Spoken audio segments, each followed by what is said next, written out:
Hamad Medical Corporation in Doha. He did then his fellowship in male infertility at McGill University in Canada. We welcome Dr. Ahmed. Assalamu alaikum. Well, I would like to start by thanking the organizing committee for the invitation.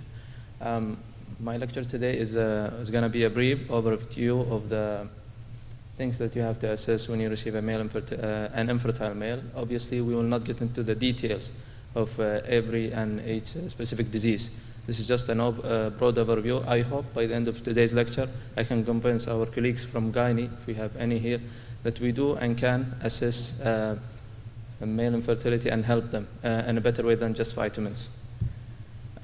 So I decided to make a scenario sort of lecture. So usually the presentation we receive is a guy, I named him Ali, who is 28 years old, who was referred to by a family physician with a primary infertility for 2 years. And the first question that should arise in your clinic is it justified to investigate Ali? Is this the appropriate time?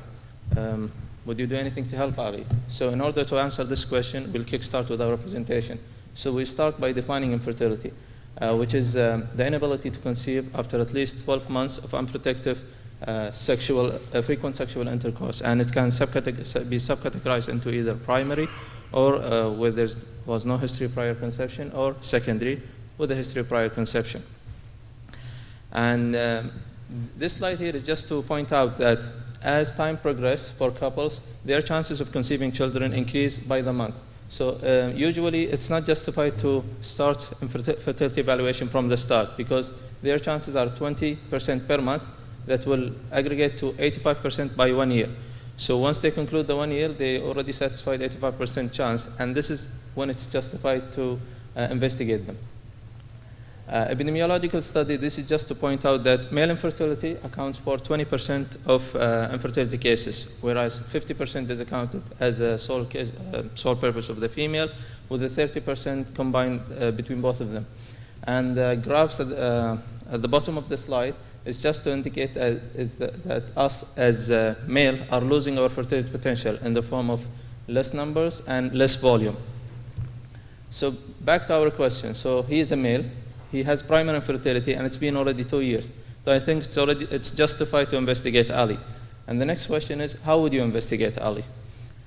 And in order to before going in how we're going to investigate Ali, we need to understand the concept of sperm production. Basically, for a male to fertilize an egg, he needs a sperm. And the process of sperm production involves the hypothalamic pituitary gonadal axis.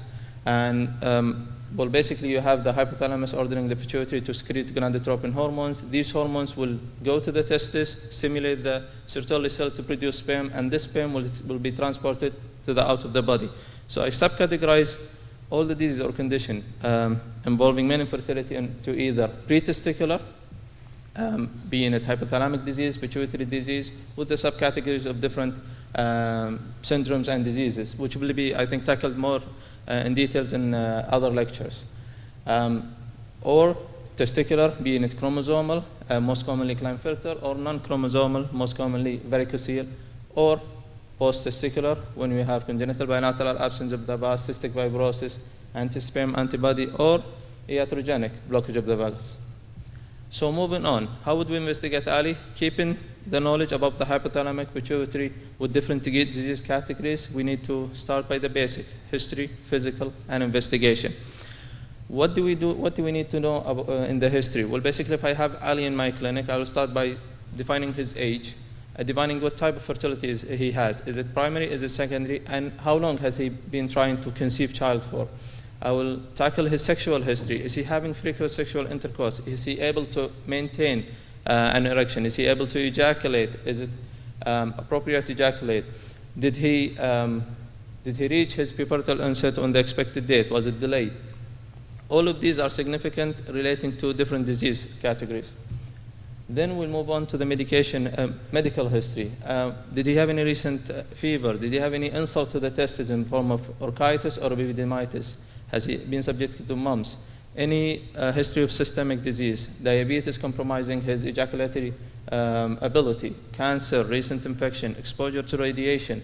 Does he have any genetic disease?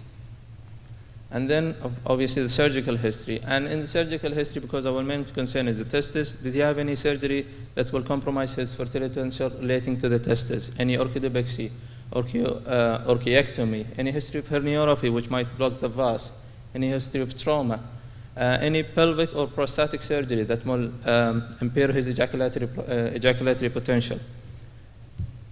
Well, in relation to the female, my message here is, as much as I would like the gynae to respect our male infertility assessment, usually I will address this by asking the guy, how old is your wife? Does she have regular menses? And has she been cleared by gynae? And that's it, period.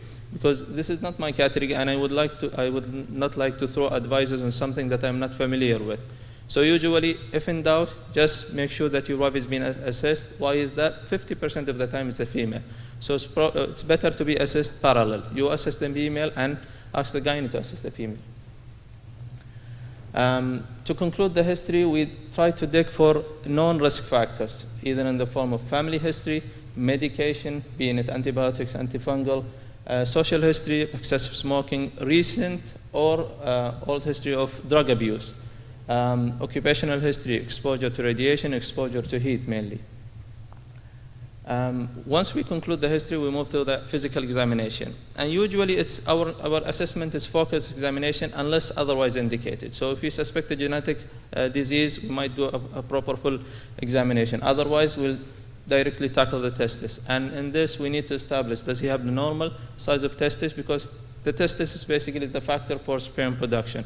So is this a good sized testis? Do you expect this testis to produce sperms properly? Is it of normal consistency, soft or normal consistency? Then we'll move on to assess the epididymis. Does he have any engorgement of the epididymis? Is it flat? Is it inflamed? Is it tender? Etc. Then we'll assess the presence of the vas. Does he have the vas present in both sides? Is it absent on one side? Is it absent on both sides? And we conclude this scrotal spermatic cord assessment by assessing for varicocele, which is the most reversible cause of male infertility, if it was present. And if we suspect varicocele, we have to grade it according to the grading criteria we have there. Then obviously, we need to assess the phallus for the meatal opening. Is it of normal opening? Does he have anything that will suspect compromised ability to penetrate or ejaculate and deliver the ejaculate properly to the female genital tract? DRE, not always. We only do it if we suspect any obstructive pathology or any prostate pathology. Otherwise, we don't frequently do it in our clinics. So back to Mr. Ali here. So we established that he's 28 years, he's a young guy with primary infertility of 2 years. From the history, we gathered that his wife is also young. She's been cleared by the gynecologist. History was unremarkable. We couldn't detect any significant risk factors. Physical examination, or just the interpretation of this is that the right testis is of normal size with no varicocele. Left testis slightly decreased in size, and he has great varicocele there. So what will be the next step? Investigation. So we start by the cornerstone of our investigation, which is a semen. And the point I want to raise here is relating to the semen analysis. This is just a graph showing normal fertile men that has been assessed continuously over a couple of weeks. And as you can see there, that even normal men can have ups and downs in their semen analysis at one stage of their life. This is just to relay the message that if you saw an abnormality, this might be normal variation. Just repeat the test to confirm this abnormality. And the other thing is, whenever you receive a guy with a semen analysis which shows some compromised fertility potential, make sure that the collection was appropriate, the duration of abstinence was appropriate, and make sure that he delivered it within a timely manner, and he kept it, he didn't refrigerate it or just kept it overnight and delivered it the next day. Make sure appropriate collection and delivery, basically. And whenever you tackle a semen analysis, you have to know your definition, what's normal and what's abnormal. And this is the WHO recent 2010 criteria. Another message I want to relay there is do not always compare the results you have in the paper with your patient with the WHO 2010. Always refer to the reference value the lab has in their paper, because they might be quoting a different reference, 2003 for instance. So don't just relay it direct to what you know. Check their paper. Maybe they have their own reference value there. One more thing here is I see frequently with my patient that a lab interpret elevated WBC. And when I go back to the patient, he's either asymptomatic. And I think the main issue here is that round cells in a semen analysis will be interpreted as elevated WBC, where our round cells can be either inflammatory cells or they can simply be immature germ cells. So if they quoted that this guy has an elevated WBC, confirm that they did the proper test to confirm that these are actually inflammatory, not immature cells. And if in doubt, repeat, obviously. So back to Ali. So he is 28 years old, primary infertility. We already established that he has left varicocele. What will be the next step in of our evaluation? And as we stated, cornerstone, do a semen analysis. And to interpret this semen analysis, he has normal volume. His count is severely compromised. So this is what we call severe oligo. His motility is compromised as well. So asteno, his morphology is reduced. So tirato. So this is a condition where we call severe OAT. And before I jump into further investigation, I always repeat it.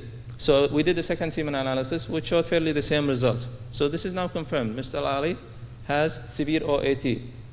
And then I ask, what's the next step?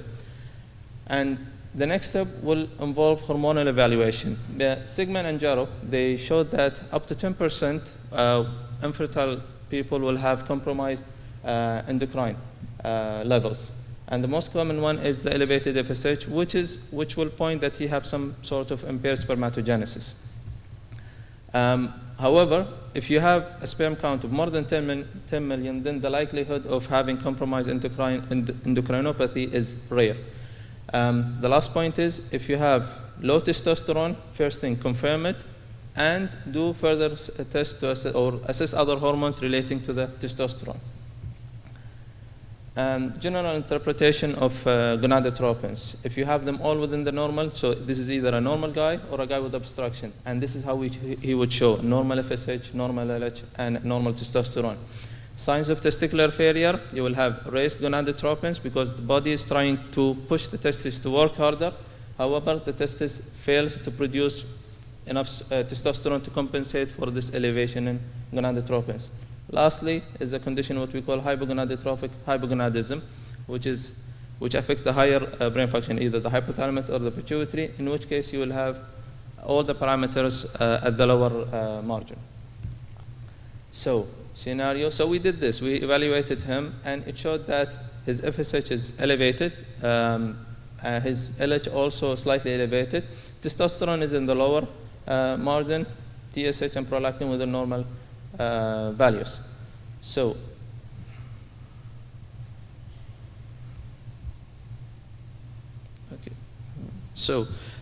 we already know that he has severe OAT and he has left varicocele. What are the possible diagnoses? What caused his condition? And usually it's between one of three things. So this can be either varicocele-induced OAT, this can be idiopathic, and well, not uncommonly or not infrequently, I would say to the patient, almost 50% of the time, you have this condition and I cannot explain it for you. I have no definitive cause for it. So this is idiopathic. Or can it be genetics? Well, we'll get to this. So it can be either one of these possible diagnoses. So what other tests can we offer for Ali? To tackle this, we have to have a broad spectrum. So chromosomal studies. Usually, these are indicated in case of severe OAT or azoospermia. And the reason for this is that we found that almost 10 to 15% of guys who have low count, less than 5 million, or azoospermia, might have some genetic abnormality. However, this does not mean that if a guy has severe OAT, he has genetic abnormality. It also does not mean that if a guy has normal sperm count, he does not have genetic abnormality. But this is the likelihood. So there is a chance there, 10 to 15%, so it's justified to pursue this examination, being it karyotype or Y chromosome microdeletion. It will help you in the diagnosis. It will help you in the decision of the potential treatment for a couple. Also, cystic fibrosis gene mutation, most commonly seen if you establish absent of the VAS, being it unilateral or bilateral with no renal anomalies. Or if you had an idiopathic obstructive azoospermia, suspect cystic fibrosis gene mutation. And if you do suspect this one, screen both, the male and the female. So indication for genetic evaluation, karyotype by chromosome share the non-obstructive or severe oligo criteria. In the karyotype, we have an addition of recurrent miscarriages. So if you have a guy with normal semen parameters, but he's having recurrent miscarriages, consider doing genetics in that guy. Lastly, cystic fibrosis, as we stated, congenital bilateral absence of the vas, or idiopathic obstructive azoospermia. Other specific investigations, scrotal ultrasound. Well, it says here to rule out varicocele. However, if you are happy with your clinical assessment, you're confident that this guy does have varicocele, then you do not need to confirm it with scrotal ultrasound. However, if you suspect an underlying malignancy, if your examination of the varicocele is equivocal, you're not 100% sure, then it's justified to do a scrotal ultrasonography. Vasography, I only saw it once during my fellowship, and usually it's done prior to any reconstructive surgery. Not frequently done recently. Transrectal ultrasonography, well, for a guy with azoospermia, low volume ejaculate, if you suspect Mullerian cyst, if you suspect ejaculatory duct or seminal vesicle absence, then it's justified to proceed with a truss. So not always, only in special cases. Pituitary MRI, same thing. If you're suspecting an underlying, if you have hyperprolactinemia, then to rule out micro or microadenoma of the pituitary. Testicular biopsy, only indication for it if it's equivocal. You're not sure whether this guy is obstructed. So a guy present with azoospermia, but you're not sure, is this obstruction or is this non-obstructive azoospermia? So then it's justified to take a simple biopsy and tell the guy whether he has normal spermatogenesis and he can proceed with TISA, or this is non-obstructive azoospermia. Back to our scenario. So reasonable test intervention. I stated there all of them, like varicocele, testicular biopsy, proceeding with an IVF NXC, scrotal ultrasound, or genetic evaluation. And the green ones are the one that is justified to be done in this case. So varicocelectomy, we explained why, because this might be varicocele induced. Testicular biopsy, not really. Why is this? He's already ejaculating enough number of sperms. So it's not justified to tackle his testis, not at this stage at least. IVF XC, sure. It will improve his statistical chances of fathering children. Scrotal ultrasonography, no. Why is that? It's already grade 3 and you're happy with the clinical examination, no need to proceed with an ultrasound. Genetic evaluation, yes, specifically karyotype and Y chromosome microdeletion. Last part of my lecture today is to tackle the specialized sperm function test, of which I just stated a few of them: anti-sperm antibody, viability, reactive oxygen species, chromatin DNA integrity. And I just want to take 2 minutes to stress on the sperm DNA fragmentation test. I believe this is a promising test. However, it's not in the guideline yet. And the reason for this is that there is some conflict results there. And different issues. Before I tackle the issues, we need to understand what's DNA fragmentation. So basically, the basic function of the sperm is to deliver the genetic material from the male to the egg or to the female. And in order to deliver it appropriately, it needs to be condensated. The chromatin needs to be condensated. It needs to be stable until it reaches the female. They've noticed, some research noted that the sperm DNA integrity of infertile men has been compromised, or it's elevated, so they have more DNA damage in comparison to the normal fertile men. And this is when they propose that people with normal sperm count, they might have some underlying genetic or functional problem with their sperm DNA integrity. This is just different studies pointing that infertile men have compromised sperm DNA potential in comparison to the normal male. And these 3 slides, I just want to point out that you have different tests to assess for sperm DNA fragmentation. And this is the main problem with it, is that different labs have different values, different centers have different reference values. So if you are assessing for sperm DNA fragmentation, when would you say that this is an abnormal value? When would you say that this is a normal value? You have to know which test you are using. You have to confirm your reference value with another lab that has a significant number of patients. So before you commit yourself, know which test and establish your reference value to be able to tell the patient this is normal or this is abnormal. The ASRM recently introduced their own reference value, They stated that for the tunnel, it will be more than 37%, and for the sperm chromatin structured assay, it's between 23 to 27%. So what's the indication to do sperm DNA? If you have idiopathic infertility, a guy with a normal sperm count, however, you cannot explain his infertility. So justify, do a sperm DNA. He might have compromised DNA fragmentation. A guy with a varicocele, advanced paternal age, recurrent pregnancy loss, ARTs failure. Why is that? Most of the studies that have investigated this category of patient found that they have compromised sperm DNA potential. How would we treat it?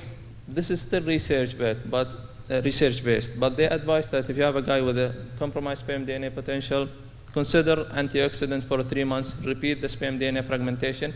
If it's still elevated, and your guy here has done multiple ARTs with using his ejaculate sperm, then probably advise him to utilize testicular sperm. And the reason for this is studies have found that if a guy has compromised sperm DNA from his ejaculate, his testicular sperm might have a lower DNA fragmentation, so a more compact sperm.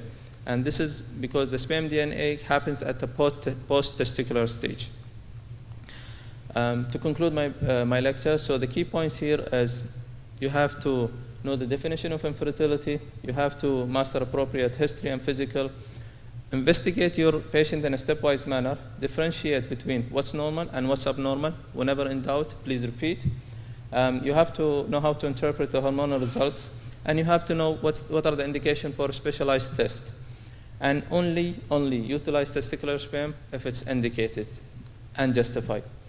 The take-home message is proper assessment management of male infertility can improve your fertility potential, but please refer the patient to us for proper assessment.